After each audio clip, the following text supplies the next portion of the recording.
Hi everyone, Nigel Saunders here. Today we've got some exciting projects to work on. My ficus and my hibiscus tree. My ficus has been growing quite well this past year, and it's strong enough that I think I can cut it back. It's always been kind of growing weakly before that, so I didn't dare cut it back.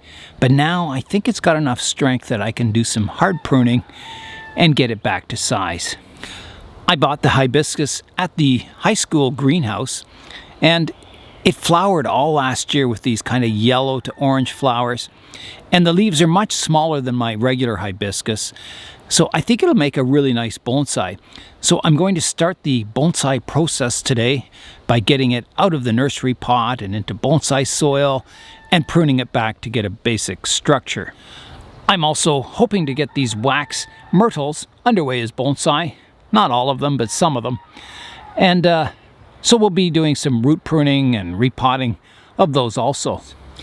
It's an ambitious schedule here today in the bonsai zone. I'm going to start today with the ficus, and I could hard prune it back, but I think it has enough foliage kind of in this region that I don't have to, take it right back. On my ficus over here, my root over temple ficus, I did do some hard pruning on this, took it right back, and then I got all kinds of new foliage going in at the base. So that was quite successful. It's a little risky though. You never know where your branches are going to come and what's going to die off. Sometimes entire trunks die off. You can see the top of this branch died off. There's one back here. That whole top of that branch died off. So you never know what the results are of the hard pruning on these Ficus Benjaminas. It's a little bit risky. So if we come back to our Ficus Benjamina over here, it's a medium leaf Ficus Benjamina. I think what I can do is kind of prune it back to kind of get a rounded canopy. So reducing back these really tall leaders that are growing with a lot of vigor. Hopefully finding some branches lower down so I can prune them back to this point. And you'll have to excuse my my mechanic's hands. I'm kind of working on the orchard truck and my bonsai at the same time. I'm looking at the ficus from the front now, and I think I'm just placing my hand over top. I think that line is a good line to prune it back to. It's almost got a natural umbrella shape there already, so I think that's about where I'll prune all the long shoots back to. And then, if I get a lot more back budding lower down, then I can maybe reduce it further in the future. But I think that's a good point to take it back to today. I can prune off anything above that kind of rounded canopy shape because I'm not going to use the growth up top there. And if I kind of do a profile prune to the shape, then I can look further down on the branches to find a good point to prune the branch back to. One that has like a outward facing branch or something.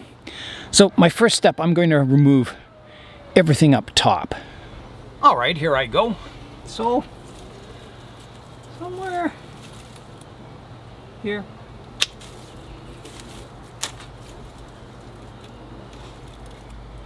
Here.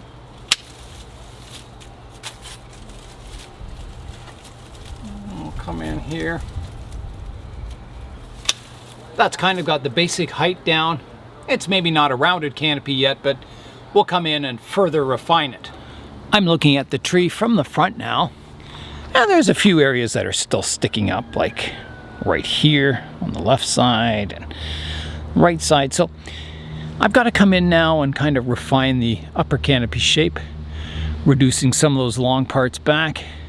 So I'll do that now. Okay, let's have another look at it. So I'm kind of high here. I can always go lower than the profile and then it'll grow back into the profile. It's better than leaving stuff sticking out of the umbrella shape. So I don't have a whole lot down here. I've got one back here, so I'll take it back to there's a shoot pointing, towards the outside of the canopy, I'll take it back just above there, allowing a little room for dieback.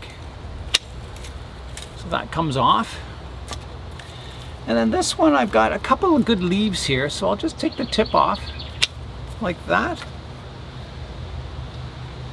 I've got a long shoot here I can take back, and another one here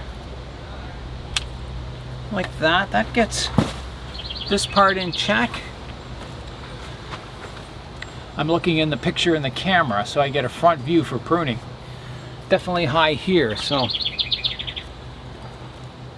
I will take it back to take this branch off, take this back to here, and then I've got to reduce the height of this branch. There's one kind of sticking up here, and there's not much along that one, so I may have to take it right back to here, which is quite a distance, but I will. All right, fairly big cut here. Taking that whole straight section of that branch off. Now, how's our profile looking? It's not bad. Bit of refinement here.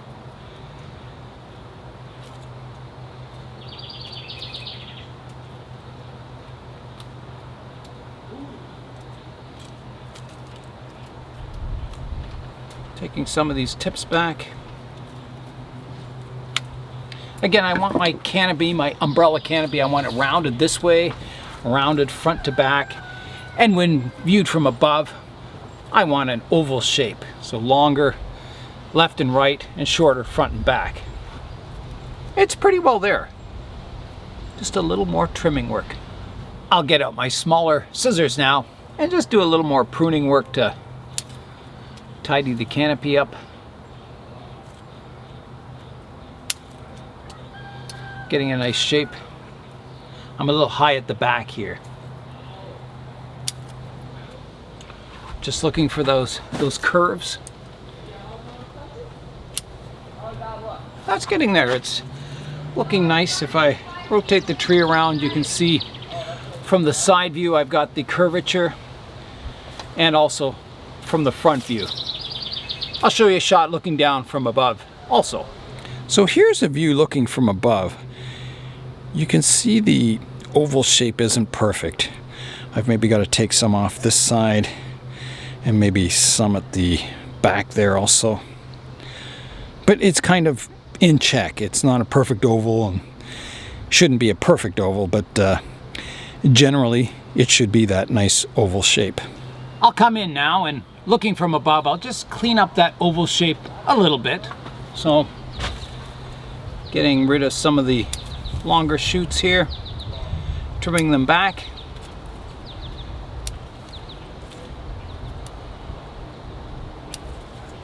And again, you can't do everything at once, just do it in stages. As long as you have that goal in mind, it'll eventually get there. So that's looking much better. There is a dead branch in here that I'll have to remove. So right in here, this branch right here is dead. I don't know what caused it to die, probably lack of light. There's a shoot going towards the interior of the tree I'm going to remove here. That's a live one. And then I'll remove these dead ones. I'll have to use the big cutters for that. So come in like this and prune the one dead one off. And then further up there's another interior one that's died off here. I'll trim that off. Clean up another dead one over here, just a stub. And there's another one growing towards the interior that's died off here. And you'll get natural dieback on a ficus as this canopy gets larger and denser. You'll naturally get some branches on the interior dying back, which is okay if you're developing an umbrella canopy to your tree. That's what you want. And another shoot going in towards the center of the tree here. I'll remove that. Another one down here, just cleaning up the structure a bit.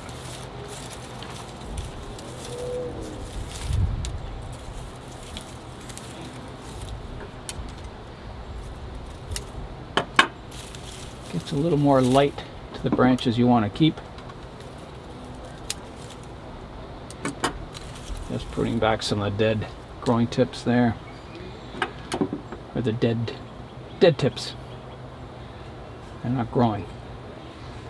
There's a dead stub here I can remove. An ugly stub here I can prune back. You can't have deadwood on a ficus. Any deadwood on a ficus just goes soft and, you know, disintegrates very quickly within a year or two. So there's a branch growing back towards the interior here I can remove. Get rid of that. There's one growing towards the inside here. Prune that away. One here.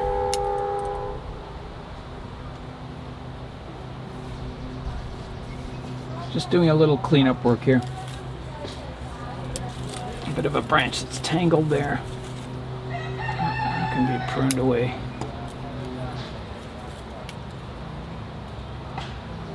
Yeah, so everything's fanning out quite nicely now. Take that one off too. So everything's kind of fanning out. So all the branches have their own spot of light. It's looking quite good. I'll rotate the ficus around so you can see it from all angles. So this is the front. And here we go around.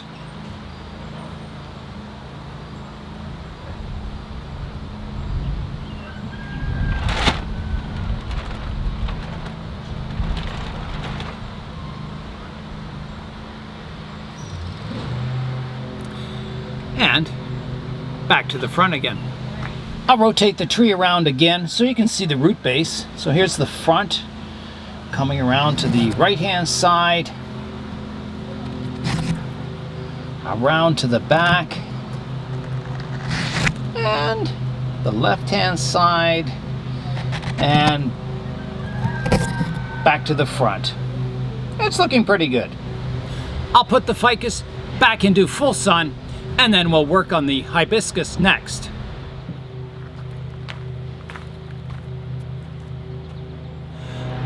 I've been composting my dead cedar needles or scale type leaves underneath the cathedral style tree here, and I really like the look. I really like this tree too, but if you see underneath the tree, it makes a really natural looking ground cover without, you know, having moss or anything. So I think next time we have a bonsai show, I'm going to display a cedar with the dried up foliage underneath the tree. It gives a real kind of natural fall type look to it. So I just thought I'd show you that. Apparently the rabbits in this area have been watching my videos, and they did some work on Laura's, my wife's dwarf cherry tree here. They defoliated it and they gave it a little pruning. So she's got it screened in at the moment with this kind of fence. And then she gets these, well, we get these skids for free. They're quite big. We haul them back on our wagon. And then she turns the skids into, she's building a screen house. Not a greenhouse, but a screen house. And inside here will be all her fruit trees. And the outside of this will be covered in like a wire mesh. You can see it on this one over here, but it'll be a finer mesh than this one. This is an arbor for grapevine, and it's just built out of skids also. So yeah, you can get pretty creative with free materials. Let's go in now and look at the hibiscus, and you'll see all these things sticking up, spikes and forks and things. And that's because any regular soil in this area, the birds get in and they dig for worms in it. They don't bother with the bonsai soil so much. I guess it doesn't look much like soil to them, so that's a good thing. So my first thing, I'm going to clean up the area in here, removing all the forks and rocks and that. And then we'll kind of rake away to see the surface roots. I think they're just below the soil. You can see the trunk kind of flares out at the base here. So I don't think the trunk's hidden, you know, the root base isn't hidden way down in the soil. I think it's at the correct level. And then I think we'll prune it up first before getting it out of the pot. These forks work quite well to keep birds out if you put enough of them in. Just get your, your forks from your fast food restaurants and repurpose them as pest deterrents. I got all these wooden spikes sticking up. Otherwise, they were just digging it up every day. There's all my wooden spikes out. Bit of weeding.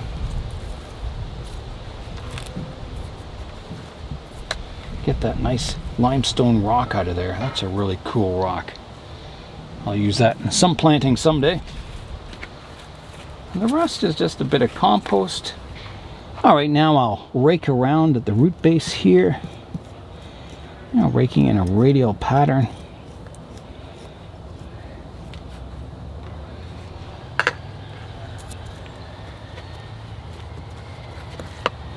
So this was probably grown from a cutting.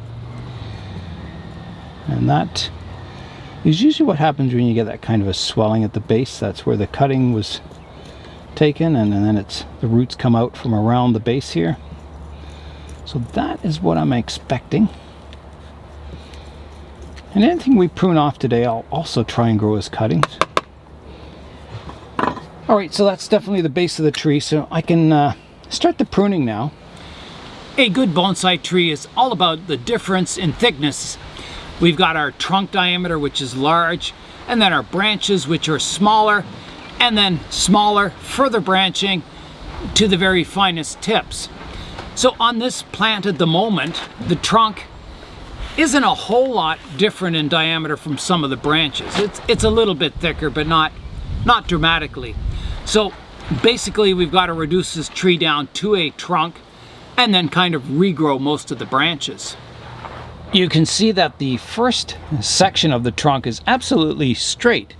And I like that in a tree because I find it makes a tree look strong. If you have a kind of a twisty, curvy tree, it looks like a tree that's grown under harsh conditions, and it doesn't give the impression of vigor like a straight trunk tree does to me.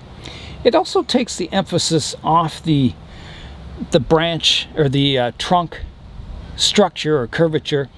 It puts the emphasis on the bark, so you just see a nice straight trunk with root flare and the bark. And yeah, I really like straight trunk trees. It's just something that appeals to me. There's a spider here in the upper branches I have to relocate to a different tree, so I'll do that. I put the spider with my fusion Ficus Bonsai. So the trunk comes up, and you can see where it was pruned at one point, right here. And then a new branch is taken over as the leader, and sort of another one. It's kind of more like a broom style, which I like. I think, a broom style is a good style for this tree. I have to kind of determine how large I want this tree. And I'm thinking that's a good height for the trunk, and then I can develop that broom-like structure. And as this trunk thickens up, it'll look short and squat, the trunk, and then it'll divide into this fantastic upper canopy. So I think I'm going to go with this kind of broom style and just reduce it all back. I've got a lot of budding coming off near the trunk, so I can reduce a lot of these branches back and keep some of the leaves or the new shoots on the branches. So I'm going to do some fairly severe pruning here. So this branch, I've got a bud here, that's a good direction. Another one on top. Should I take it back to here or to here? I think to here. This is going a better direction. The branch kind of goes off being radial. So here I go, the first pruning. Like that. And that'll grow as a cutting. My next branch, I've got this one coming up here. I've got one down lower that's a better direction. However, I could do a Hail Mary cut up here and maybe something will sprout. I think I will for now. I'll just, or should I even take it off to there? I'll take it off to here for now, and maybe something will back bud back here. So that goes off. Now the main leader here, I've got a good bud in here, another nice one here. I think I'll take it back to here, like that. I've got some good branching coming off here, so I'm going to take it back to here.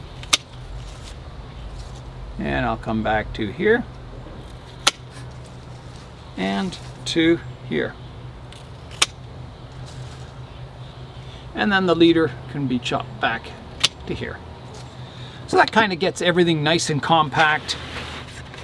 It's not perfect, but usually what happens after you cut a vigorous tree back like this, you get all kinds of back buds that start happening, and then you can kind of further pick which you develop into branches and which you shorten and remove. So this is kind of just a first step in getting some kind of a structure to this tree. I'll place all the cuttings into water for now, and if they start to look like they're going to develop roots, if they get little white bumps down here, I'll transfer them to bonsai soil. I'll remove the tree from the pot now. So I'll just kind of loosen up the edges of the pot, just kind of. That should be good. All right, let's see if we can get it out. It is coming. There it goes. Fairly crumbly soil, which is good, and lots of nice white root tips. Looks like it's in really good shape. I'll start to comb out the root base now, so starting from the trunk of the tree, combing outwards in a radial pattern. That way, the only roots you're tearing are crossing roots, not your nice radial surface roots. This tree really wanted to flower this spring. I picked off about 25 flower buds this spring alone. Last summer it flowered all summer, so it should be nice. Once we get it going as a bonsai, it gets some tree-like shape to it. I think it'll be nice to see it in flower. And this one gets smaller leaves than my other hibiscus. The flowers are smaller. So I think it'll be a really nice bonsai. So the roots are fairly strong. They get woody. They're still a little fleshy, but you know, they can be combed out quite easily without breaking. I mean, I'm sure I'll break quite a few, but most of them seem to be combing out nicely. And because it's grown from a cutting, we're getting a fairly nice radial root system. Trees that are grown from cuttings or trees that are air layered generally get a nice radial root system right off the start. Now it does take a while. You can see the root flare, or the trunk flare here, how it doesn't blend in with the roots, and that takes a long time to eventually develop, is to get the radial roots to blend in with the trunk texture, the bark and everything. So that is one disadvantage of air layering, is that it takes a while before the telltale signs of air layering disappear. And same with cuttings, it takes a while before the root base blends in with the cutting really nicely. That's one reason, if I already have roots on the tree, I try and use the existing root base rather than air layer new ones, because it takes a long time for the roots to blend in with the existing trunk. And sometimes they never do quite blend in. You can always see that transitional point, and it doesn't look very natural. So, you know, some people's answer to a bad root system is always air layer it, but for me that's not the case. Sometimes it just makes it look like an air layered root system.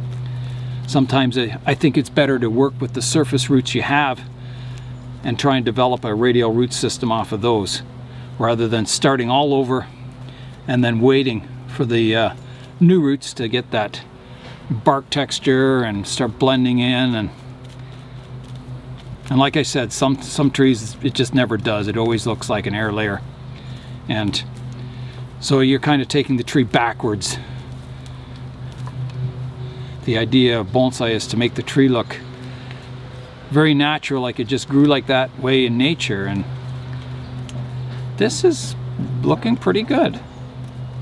I can see some roots that aren't going in a very good direction, but we will fix what we can in this repotting.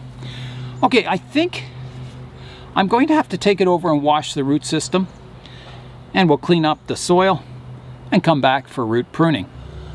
I've got the root base washed on the tree, and I was looking around for some pots, and I think this pot would be good for these waxed myrtle seedlings.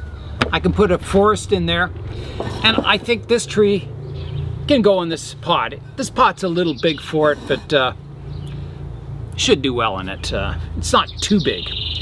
So yeah, let's get the roots pruned now. A lot of sorting out to do on them. I'm keeping the roots misted so they don't dry out in the sun here. Now let's have a look at them. You can see there's one root that's kind of twisted across the others here. That's not very good. One root that comes down and then starts growing in between some others. And I don't think I can straighten them out because I think they'll break. But I will try. You never know until you try sometimes. And if it breaks off, well, you grow new roots. So that's kind of got that sorted out a bit better. And we can position them better like that. That's not bad. Get this one untangled and coming out from the trunk in a more radial pattern. That's better. If I can cross it with a root below, it'll kind of stay in place. That's a lot better. There's two roots that kind of dive underneath the root base. I'm not sure there's any saving those, but it dives down and then it goes in between some roots. Yeah, that one's almost impossible to fix. However, I will do my best to untangle them. This one is a real problem here. I don't even know where it goes.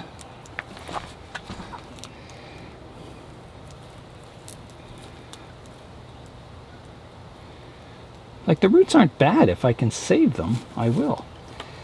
It's just I don't know, they might be, I think they might be just too established to get out. But I don't know. If I get in here prying with the root rake, we can work a miracle here. Or it'll just break. One of the two. I have it partway out. It's becoming untangled.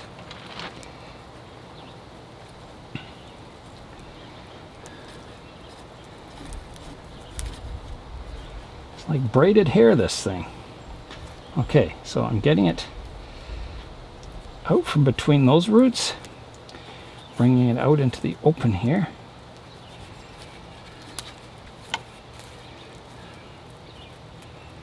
And trying to get it underneath this root to the side it's supposed to be on here.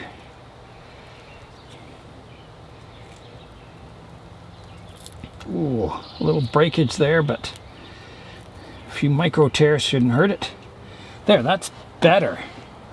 It's at least, you know, kind of coming out a reasonable direction. This one can be moved over a bit. So that got a lot of the kind of surface roots sorted out better. I wouldn't say they're great. However, what can you do? You have to work with what you have.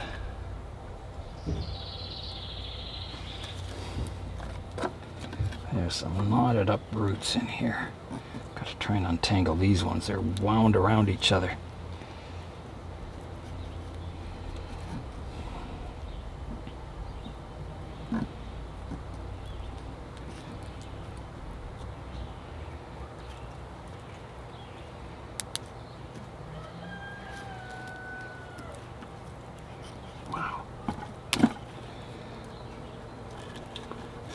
Okay, I think that's kind of got the surface roots untangled as best I can.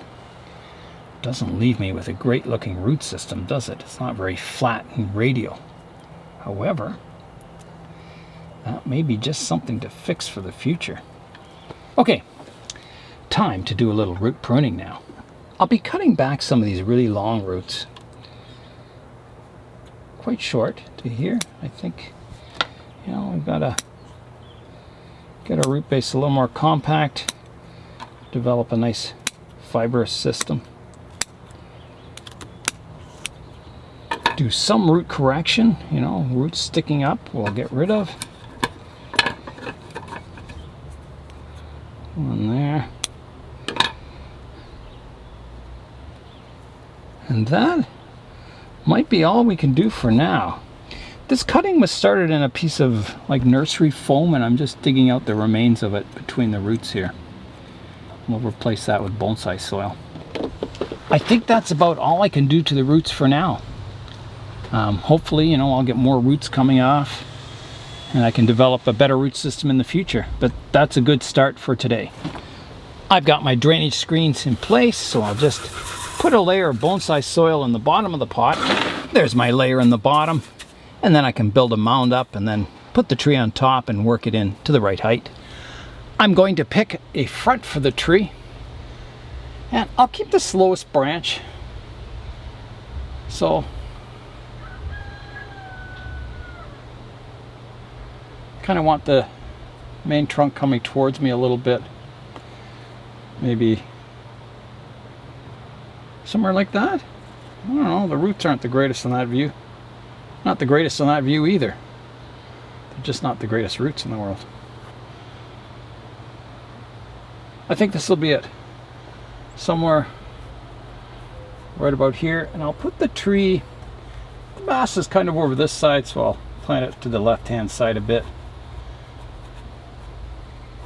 I think about there. All right, how's my height? It's a little high. I want this to be a little bit lower, so I'll just move it in like that. A little lower still.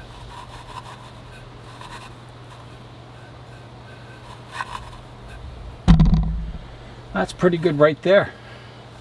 So I'll fill it in with some soil.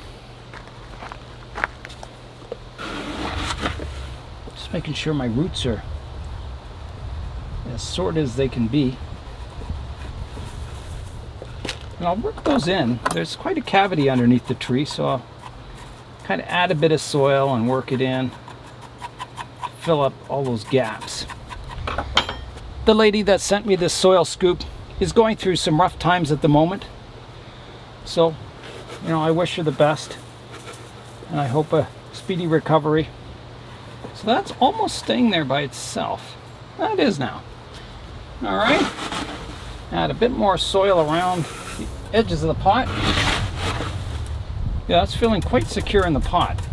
The soil's flowing in around those roots. This pot is a little big for this tree, but I expect it to grow rather quickly over the summer, so it will eventually fit this pot quite nicely. Okay, I've added some more soil.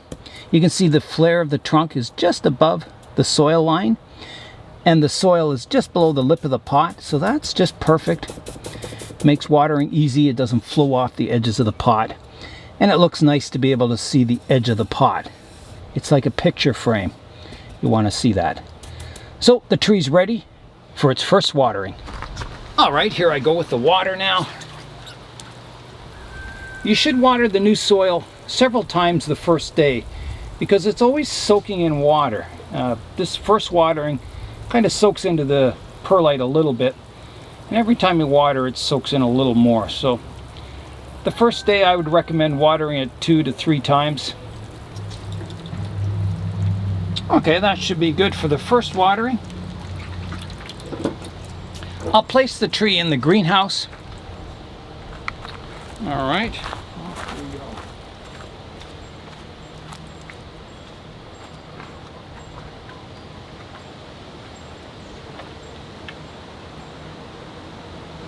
Let's have a look at it now. So there it is on the floor, recovering with all my recently repotted trees.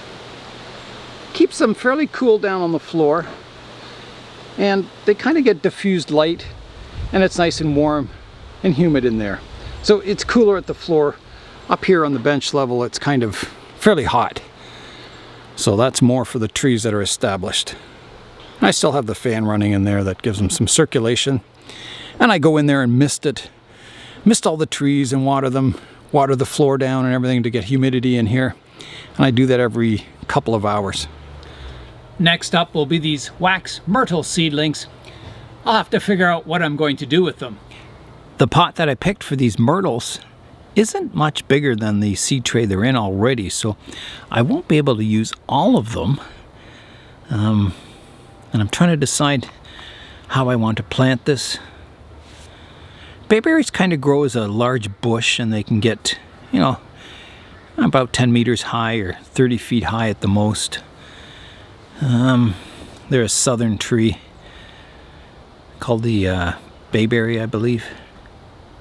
So yeah, I think what I'll do, because these things grow more as a bush than a tree, I'll have a place in the middle of the pot that's kind of like a sitting area or a peaceful place, and I'll surround it by the kind of the bushes around it. I think that'll look pretty good. We'll try it out anyway. I've got my screen in place, so I'll put a base layer of soil in the pot. I'll put my moss island in the middle first. And maybe not an island, but I'll have a pathway going in, and then kind of an island of moss in the middle. And then I'll plant the trees around that. So I've got this kind of thick moss that Ross brought down for me. So I'll use that. It's thicker than I normally use on a bonsai planting, but I think for this planting it'll be ideal. Hopefully the birds won't start kicking it all away. They usually do. I'll get the clumps of trees out of the pot now and start placing them around the moss.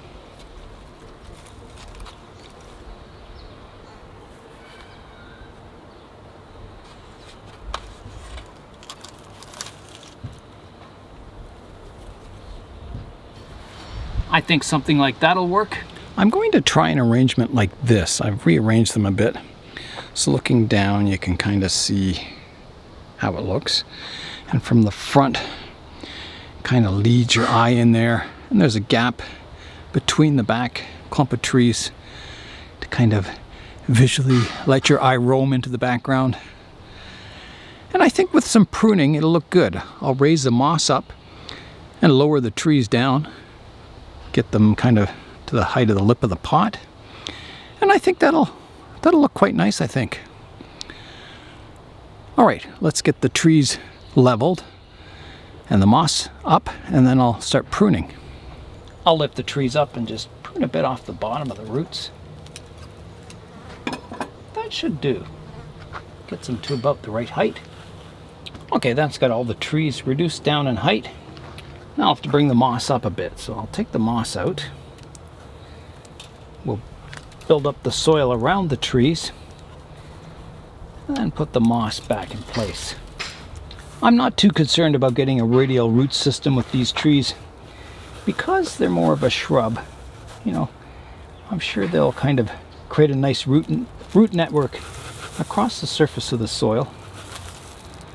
And, you know, I don't think there'll be specimen trees standing by themselves. They'll always be in a planting like this, so it's not quite so important. If I do separate one of them to make a specimen tree, then I'll get the root system sorted out then. Okay, so I've got the soil in around the trees. Now I've got to get my moss back in here at the right height. I'll give the planting a watering now. I finished watering, and now we've got to come down to our eye level for our miniature world and start the pruning. I'll keep the trees in the front taller, and then as you get towards the background, I'll make them shorter. So I'll start in the back, shortening the trees, pruning just above a leaf that faces outwards. And I'm not sure how short I'll make them, but I'll see what it looks like, and maybe reduce it further if I need to. The idea will be to make these look like clumps of bushes eventually. Not necessarily tall trees. I'm out front now pruning away.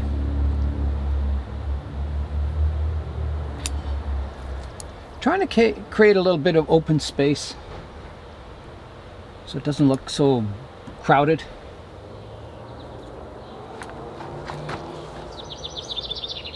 It's better. Much better. I think I've got to separate these two clumps a bit. Make them more rounded. Alright, I think that's looking quite good. Let's have a look from the front. Here's the forest now. You can see it's looking more miniature and realistic. The moss will fill in across the surface, and I think it'll look good in a couple of weeks. So I'll rotate it around so you can see it from all angles.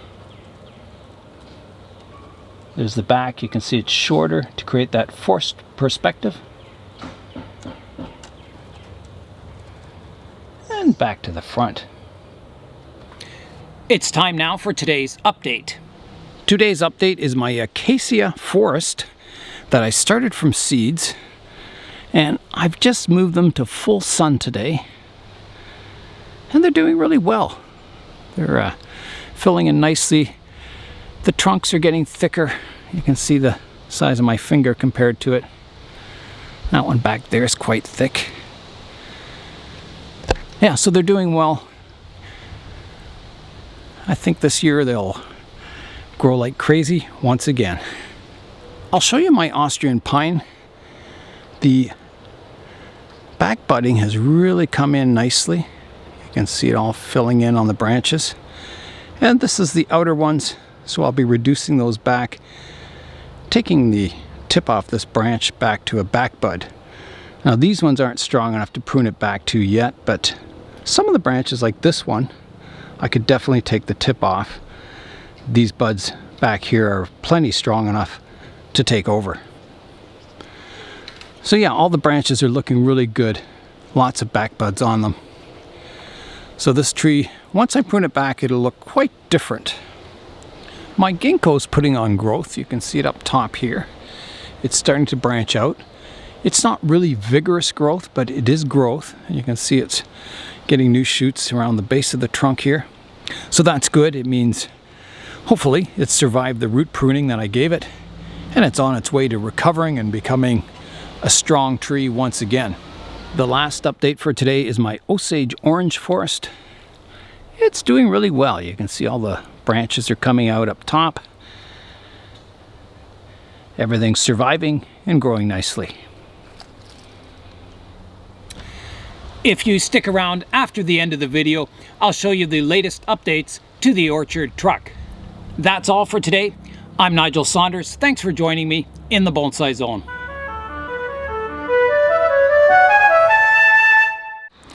Just now, I got a delivery.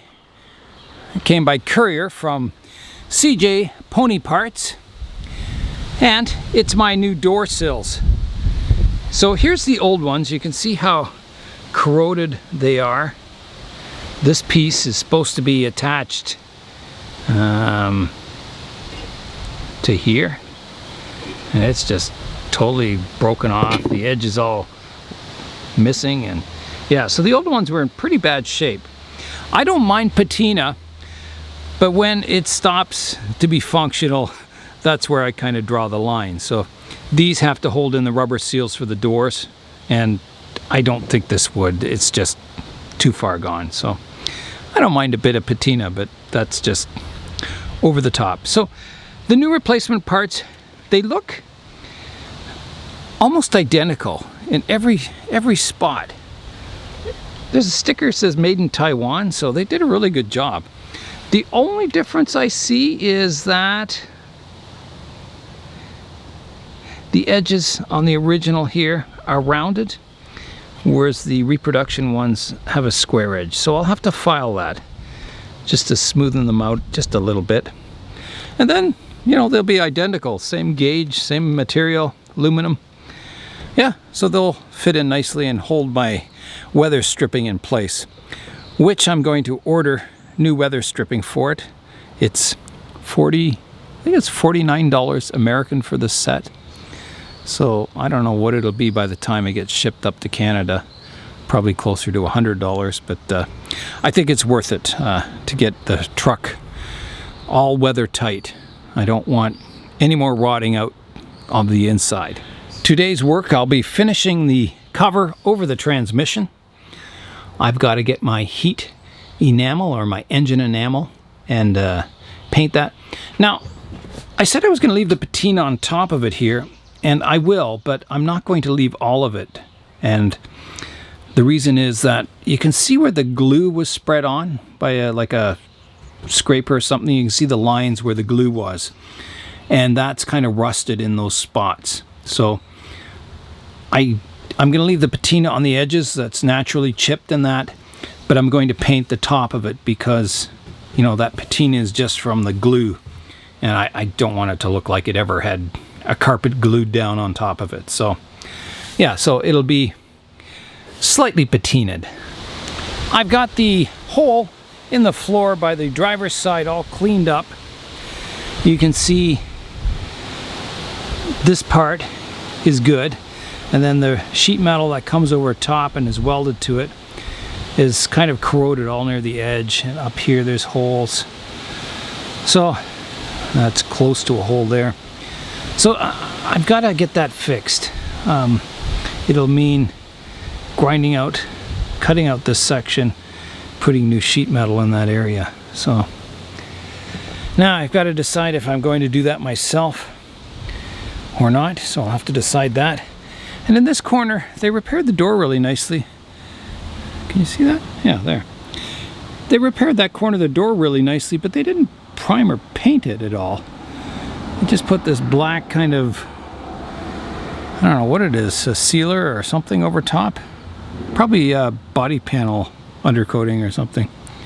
So it wasn't sticking at all. So I've sanded it down. I'll have to prime and paint that area too.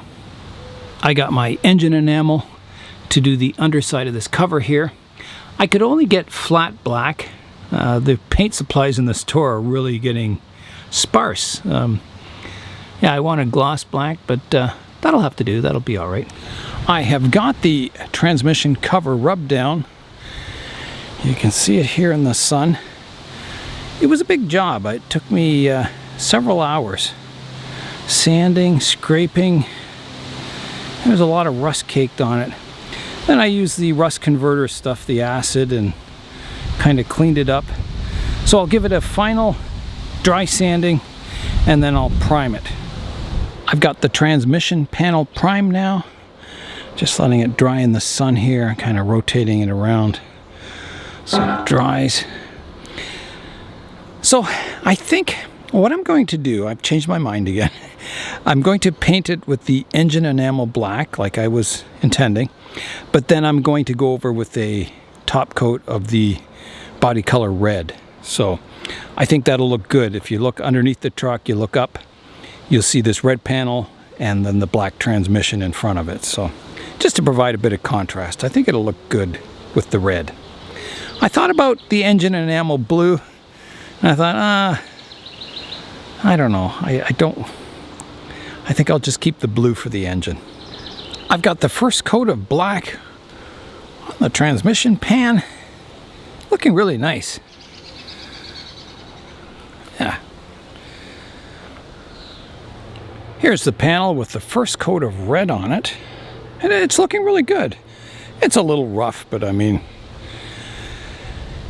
from what it was to what it is now, it looks much, much better. I'm going to put another coat of red on, and I think that'll be it. And I'm trying to think of what kind of gasket I'll use. I don't want to use that, you know, that caulking or whatever was used before. So I'm thinking maybe cutting out a cork gasket and kind of gluing it onto the cover. Something like that. Something that hopefully won't hold moisture. So cork is pretty good because the moisture goes into the cork and then it dries out. Whereas anything like a closed cell foam or that, kind of traps moisture underneath between the metal and the foam. So I'm thinking cork would be the best. I'll look around and see how expensive it is. But yeah, there it is, and it's red color, looking really good. I've got the transmission pan baking in the sun, so it'll be sun-baked enamel on that one. And my next step is in here, there's these clips that the transmission cover bolts down into or screws into. So I'm going to take all these clips off. They just come out with a screwdriver. You just kind of pry them off like that. Like that. So I'll get all those off and clean up this lip, paint that, and then I've got to make my gasket and I can put the cover back on. I've got the area around the transmission tunnel all sanded down, degreased, scraped all the rust off, gave it the acid treatment for the rust, and scraped it again. And so it's pretty good now. It's ready for painting. So that'll be the next step. The clips are over here, way over here on my workbench. So I've degreased them. There's a bit of rust on them, so I'm going to try and paint them the best I can. They're in good shape. They just need a bit of surface rust on them. So I'll just touch those up. I'll try and brush them down a bit more, and then I'll paint them, and that'll have to do. I'll put lots of grease on them when I install them. That should keep them rust free. The cover is baking in the sun here, and if you touch the cover, it's really hot. It's like almost too hot to touch. So that should really bake that paint on really nicely. So I'm just glad it's a nice sunny day today. I've got the tunnel painted. It's looking really good. I like that. The red against the black transmission. Yeah, so that's it. My next step, I'll get those clips painted, and I'll have to make a gasket for the cover. And I have to paint the top of the cover a bit. I'm in the process of making the gasket. I've got my rubberized cork sheet here, and I've got it so it fits on the inside of the lips. It's hard to tell because it's like that. Kind of comes down like that. So now I've got to measure my flange. So I'll have to measure off the thickness of the flange here, transfer it to here, and then I'll cut out the inside of the sheet. And then I'll have my gasket, and it'll be a nice gasket, that rubberized cork. I've cut out the middle of the gasket. Here's the piece I cut out. And it fit pretty well. I just had to trim the one corner a bit, but all in all, it's a good fit. So the next step will be to get some adhesive, some kind of glue, and glue that down. And then I'll poke my holes through for the screws. I've got a can of heavy-duty spray adhesive. I've had this can for like 10 years, so I sure hope it still works. I don't know. I'll try it. So I'm going to spray it on the one side of the gasket. Let's see if that works. It says for, a more permanent bond to spray it on both surfaces, but I think just the one coat on the gasket will work. I don't want it, glued down so tightly you can never get it off. Okay, I finished gluing the gasket on. That went way better than I expected. It just, the glue had enough drying time that I could move the gasket into position. It fit really nicely. So, yeah, I'm quite happy. I just have to turn it over, poke some holes where the screws go through. I found a good way of putting the holes in. You can see them through there. What I do is I get my pair of scribes and I just poke it through from this side. So I find where the hole is. Right there. Poke it through, and it's hard to do this with one hand. All the way through till the Scribe fits the diameter of the hole, and then I take it back out and just rub off the excess that came up, and you've got a perfect hole through the gasket. I'm still working on the transmission cover. It's coming along really nicely. It was more work than I ever expected. The rust was really pitted, especially under the carpet glue. So I had to, it's taking a lot of scraping with a file to get all the rust pits out, sanding. So I'm not sure if I'll get time today to get it painted, but that's the look I'm going for, is the polished steel on the outer wear surfaces, but I will paint the upper surface kind of black. So it'll have a lot of natural patina on it, but I just don't want it all steel up top here. So yeah, it'll sort of be an artistic piece in the truck, an artistic piece of patina. I've tried out the transmission cover in the interior, and I really like the metal look with the black. I think that's just so cool. Yeah, that looks awesome. So I think what I'll do, I'm still going to try and get rid of this carpet pattern on it, the from the carpet glue, but I really like that kind of metallic look. I think that's going to be awesome. So yeah, it'll should look pretty cool. Very excited. I've got a clear acrylic enamel that I can go over that bare metal with. That should protect it from any more rusting. And without the carpet in the interior, should last forever. I've got the black sprayed on the cover now. I didn't spray it near the edges because that's going to be just shiny metal anyway. But I got the top surface kind of covered. So I'll sand away the edges a bit more now, polish them up, and then I'll put my clear coat on.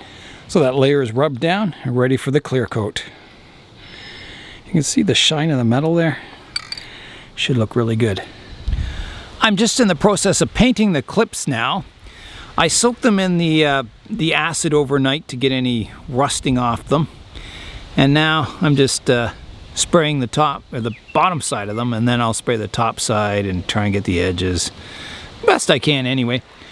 So the transmission cover has had its third coat of gloss paint on it. It's looking good. I really like it. I think it'll look nice in the interior, and it'll match the truck nicely. I've got all the clips painted now. I'm just letting those dry. I put the paint on quite thick, so it might take a little while to dry. So my next step, I've got my rubber boot that goes around the shift lever. It's really dirty. There's caked on grime. So I'm going to clean that all up. And then I've got this vinyl rubber care product that I'll put on. Hopefully it'll make the rubber last a little longer. So that is my next step. I was debating on whether I should get new screws to hold the cover down. They would be kind of shiny plated screws. And I thought, well, there's nothing wrong with the old screws. They're just a little bit rusty, so I'll just clean those up and maybe put a little black paint on them and they'll be fine. The clips are almost dry, and I've got the shift boot all cleaned up. It's looking pretty good. So assembly will be starting fairly soon. I'm working on painting the hardware. I've got these shiny screw heads painted black, and I've got these set up to paint. I just stuck them in a wire brush, and then you just spray them, just so they look a little more finished than the rusty bolt heads. I did dip these in acid too to get some of the rust off them. The bolt heads are all painted up now. They'll get covered in grease so they won't rust or anything, but got to make them look kind of nice anyway. I've got the truck running, and I want to check if the reverse lights come on. I've put the connector back on inside here, right down here. So I want to make sure it's making good contact. I filed down all the pins and that, just sanded them lightly, so it should be working, and I used that electrical grease on the connection, so it should work quite well. All right, here I go with the test. Just rev it up. Oh, I can feel some heat coming off the exhaust down there. All right, here I go in reverse now. Oh, I gotta reach the pedals. I got the seat. The seat's not in, it's just sitting in here. Anything, Jules? Nothing? Okay, hold on. Wiggle it. Yeah, they're on now? Okay, they're on steady, so that's making contact, but it's not the greatest connection, so I may have to replace this plastic connector. Has a tab on the top that fits over, and the bottom one's broken, so I may have to replace that connector, which kind of sucks, but I don't even know where you get a connector like that. I'll have to look around for it. All right, well, that concludes that test. Engine off. Just like that. So I was hoping everything was going to work well with the reverse lights, but oh well, it's easy enough to take it all off the cover again and replace that connector. Once I find one, I'll have to do some research and see if you can buy a new one, or if you can buy a used one somewhere, or maybe from the Ford dealership. I don't know. I'll look around.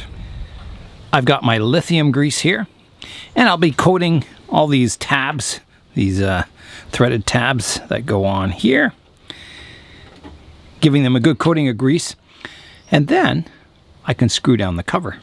I've got all the clips on now. You can see them there. I put lots of grease on them, so that should keep them rust free. Next, I think I'm ready to put the cover on. All right, here I go with the cover. I'll put it over the gear shift, down like this.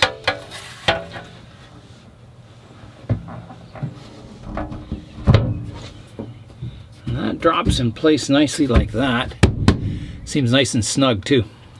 There it is. The cover is loosely in place. I think it looks good. I like the metallic finish on the edges. I think that kind of fits the character of the truck. I've got the cover bolted in place now. I made sure that I tightened them slowly and evenly all the way around. And yeah, I snugged it up. Seems to fit really nicely.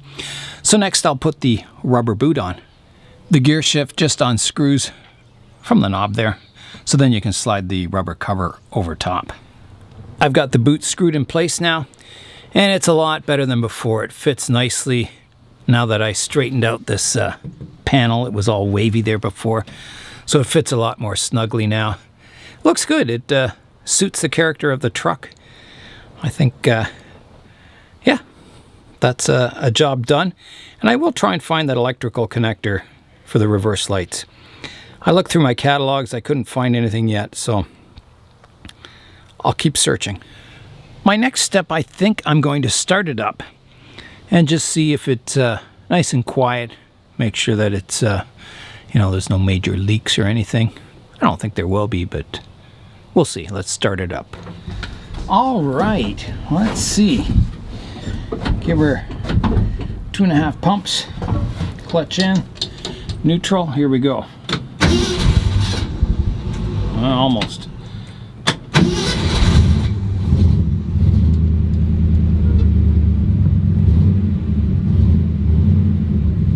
Well, that seems really good. All right, that worked really well. On to the next job.